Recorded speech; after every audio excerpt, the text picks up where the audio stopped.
Hello and welcome to today's episode of the Jacksonville Jaguars Insider Podcast.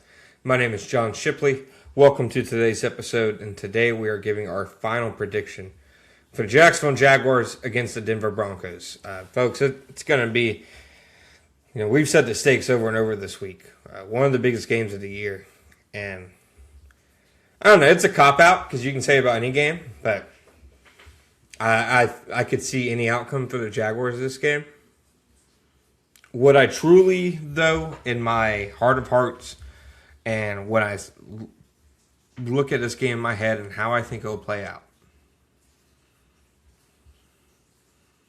I think obviously it will be a closely contested, competitive, physical football game with lots of ups and downs for both teams. I'm picking the Jaguars this week. And yeah, I know that's not some drop to mic reveal because I've picked them a lot of weeks this season. But this isn't picking the Jaguars against the New York Jets or picking them against the Colts or the Arizona Cardinals. This is picking the Jaguars against the AFC's number one seed. The Denver Broncos, in so many ways, in no part in their own doing, represent something for the Jaguars this Sunday. The Jaguars have already accomplished so much at 10-4. They are already, unless there's an absolute doomsday scenario where 50 different things break wrong, which could happen, obviously. A lot of things could happen. But unless that happens, the Jaguars are in the playoffs for the first time in 3 seasons. Third time in the Shad Khan era. There is a genuine feel to this game that the Jaguars can do more than just have a good season. Just win 10 games. Just make the playoffs. The Jaguars win this game and obviously continue to play well throughout the course of the rest of their season. This is the level of statement game that can put a rocket on the back for a franchise.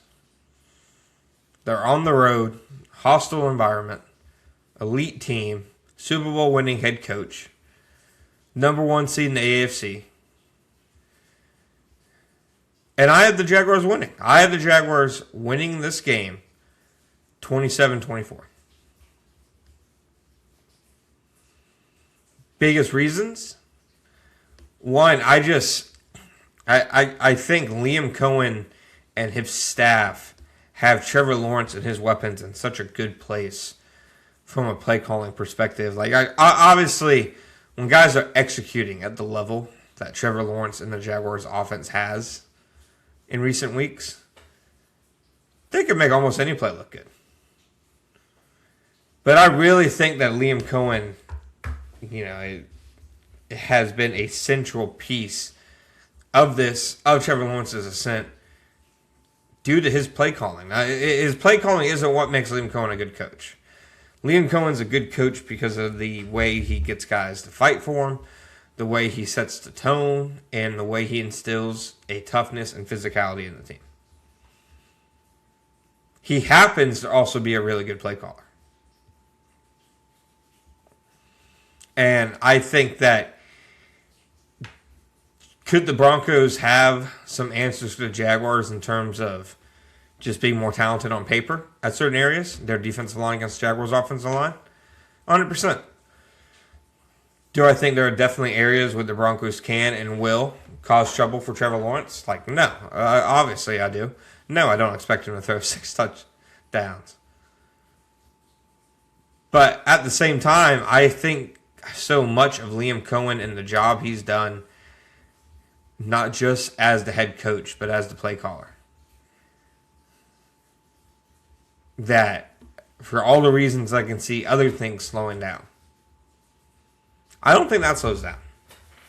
Because I don't think that's anything the Broncos can really impact. Obviously, the Broncos can go out and execute and play well against the things Liam's calling and the things he's trying to do well, but at the end of the day, Liam Cohen's going to call what he's going to call. And I just think he has built so much momentum To me, it's been very similar, to Trevor in the sense of every time Trevor's dropping back lately, you feel like it's about to be a big play. That's what it feels like with Liam calling plays. And because of that, I think they will be able to overcome some of the adversity that they face.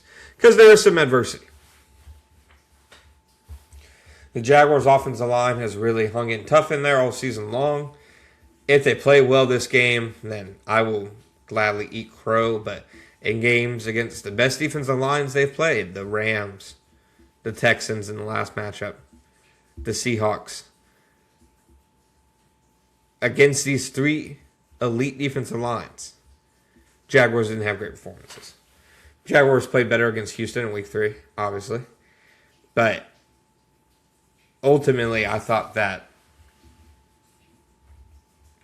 when you're looking at advantage over disadvantage, that's where the Broncos kind of have the Jaguars right now, at least offensively.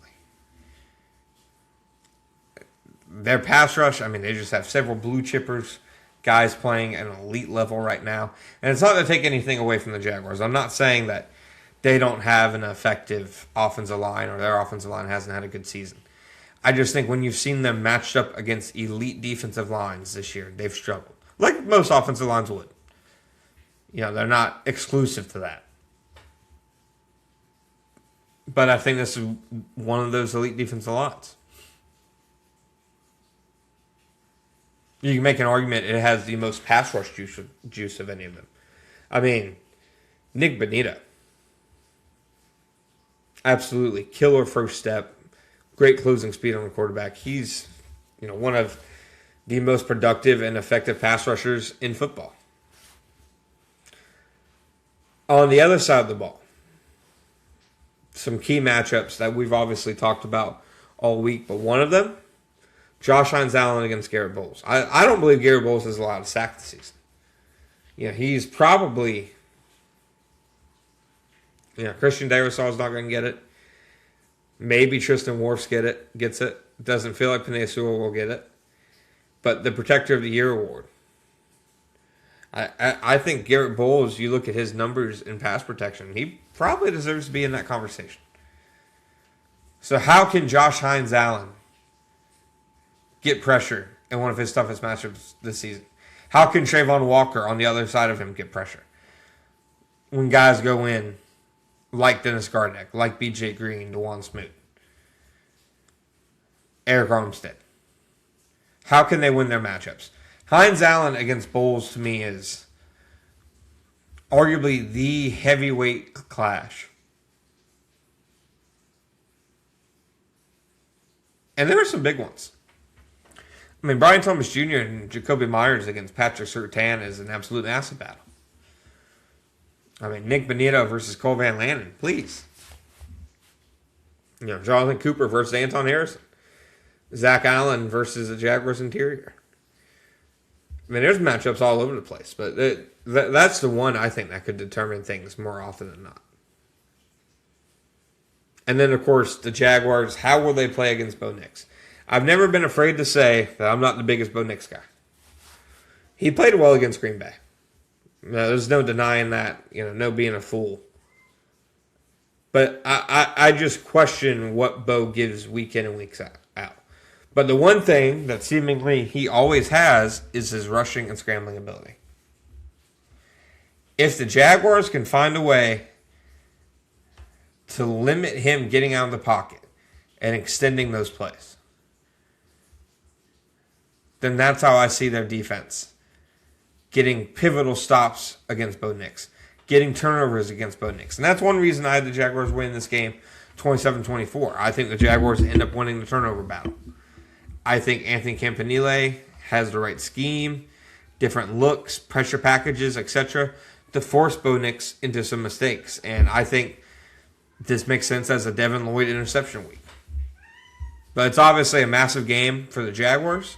We will see in just a matter of days how they will be able to put their best foot forward when it comes to this game, because there's been no secret about the stakes when talking about it at the Miller Electric Center facility this week. Thank you guys for listening. Be back next time.